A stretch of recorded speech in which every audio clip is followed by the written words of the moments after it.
Ketma-ket turadi. Birinchi bu o'zi uradi. Bizni zapsilyapmiz.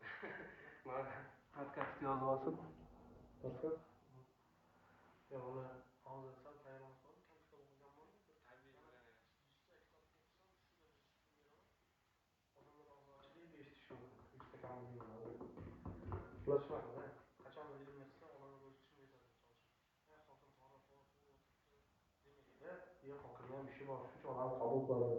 Bu ham odam charchasin desa, hokim yo'q ekan desa, qarketda nega o'tirmaydi joyida deb janjal qilmaydi-da. Uni ham ishi bor, bola chaqasi bor, kimdir o'lgandir balki. Qizini chiqarayotgandir balki deb fikrlaydi, qaytib ketaveradi. Tushunayapsanmi? Hokimlar hamki shu darajada ishlab qo'yish kerak, shu darajaga yetib kelish kerak, vijdonli ishlasa, hamma sharoitni hal qilib qo'yish kerak, cho'zish kerak emas. Ular rahmatlik aytib beryapti. Hokim yordamchisi ishlaganda bitta kampir bola o'tyapti-da, momo kelardi deyapti-da, xalqqa bermasdi deyapti. U kelyapti, men yashab olaman. Ishlaymish, o'zingga aytib beryapti-da. Hozir Yo, hozir sal yaxshi bilan boryapti, chunki hokim juma kuni sayyor qabul o'tkazadi. Libo odam hokim bilan gaplashish mumkin. Tushunarsanmi? Bu ochiqlik bo'ldimi, demak hal qilmaydi baribir. Hal qilmaydi. Men ish bilan borganman. Men kadastr muammo bor edi, hokim oldiga bordim. Nima muammo edi? Shunaqa dedim. Короче, уже bildi muammolar bor. Buni bitta sektor bor bilasizmi? Qanaqa sektor? Bittasi ichki ishlar, soliq, prokuror. Yana sud. 4 ta sektor bor. 4tasini, o'sha 4 ta rahbarni lavozimini tenglashtirgan. Tushunayapsanmi?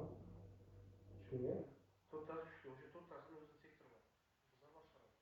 Aytyapti-da, shunaqa desa, yo'nalishadi, u sen yoqqa kelyapti. Shunaqa bo'lganda kadastr o'zi bitta qismi soliqqa kirib ketadi masalan. Kadastr soliqqa kirib ketadi.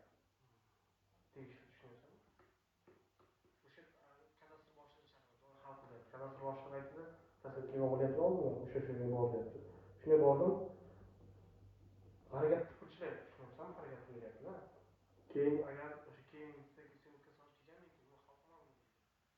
Qaysi biri deydi degan chaqiradi. Hamma vaqtda bitaradi. Nolov boshqa egilib turibdi, tushunayapsanmi? Ichki ishlar ham, prokuror ham, sud ham. Endi sudya kelmaydi, chunki sudyani ishi yo'q. Haqiqatan lekin uni sektor. Bu o'zi aslida to'rtta sektorga bo'lib prezident o'zini oldiga hokim ulgurmaydi-da, tushunayapsanmi? Hokimning o'zini o'rinbosarlari bor, hamma yo'nalish bo'yicha. Misol uchun Garona deydi-ku, o'sha ta'lim, xalq ta'limi bo'yicha yo'nalish bor, qurilish bo'yicha o'rinbosar bor, moliya bo'yicha o'rinbosar bor-da, hamma yo'nalish bor. Hammasi ulgurmaydi hokim. Chaqiradi, o'sha bilan maslahatlashadi, nima qilamiz deydi. Bitta bunaqa, bitta barmoq kelyapti-da, u 10 taga bo'lmaydi. 10tasi ham 10 taga. Shunaqa ketdi bunaqasiga. Boshqardi. O'zi prezident shunaqa boshqardi. Prezident hokimlarni boshqarsa, hokimlar o'zini qo'l ostida hokimlarni boshqaradi-da. Ular hokimlar boshqarsa, shunaqa boshqaraveradi. Xuddi prokurorlarda shunday.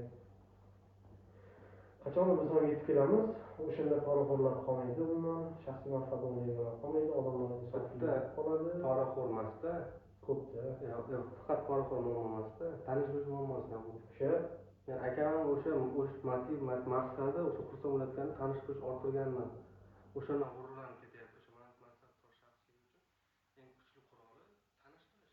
O'zi kimlardan shunday tanishini xalaqit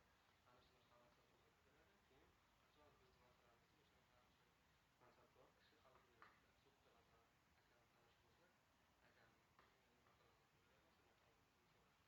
akam nima qilaman deb beradi, o'sha suddagi kishini mitologiyada muammo paydo bo'lib shunaqa butun tizim mana bo'lib ketganda tanqid ketgan manfaatlar bir-biriga bog'lanib ketganda bu sistemani sindirib bo'lmaydi. Xalq tushunchasini o'zgartirmasangiz buni shunchaki amaliy bir sekin sen 2014 tushunchada birinchi o'rinda qurol tushunchaga qarab shuni 2014 2015 2016 sen yosh bola bo'lgansan-da, men o'sha vaqtlarda eshitaman. O'xshash haydar juda qiyin, poraxo'rlik. Sen chiqib hokimlikgachi ishni gapirib olmasdan olib chiqib qo'yapti-da. Hozir hokimlik. Men kadastr boshlig'iga borib janjal qilmadim. Men kadastr boshlig'iga janjal qilganman. Ishlaysanmi o'zida? O'sha vaqtda borib uni Shermatovga yoki birontani boshliqqa borib oldiga kirib janjal qilmasdim. O'sha vaqtda 2015-yilda. Sirajda haydaveradi, sababsiz.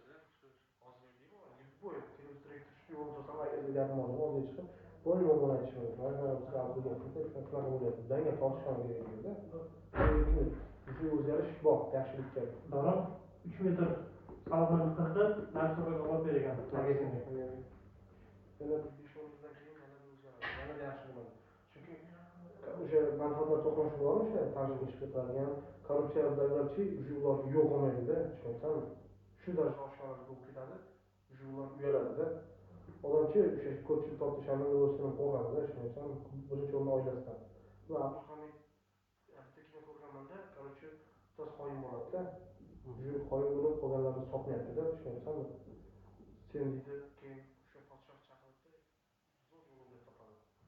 Sen hozir deydi aytmasang deydi, men seni bu yerda butun xalqqa shu xoin ko'pchilik topdi. Endi sen o'ylab ko'r, oilangni oldida qanaqa nima deb odam bo'lasan.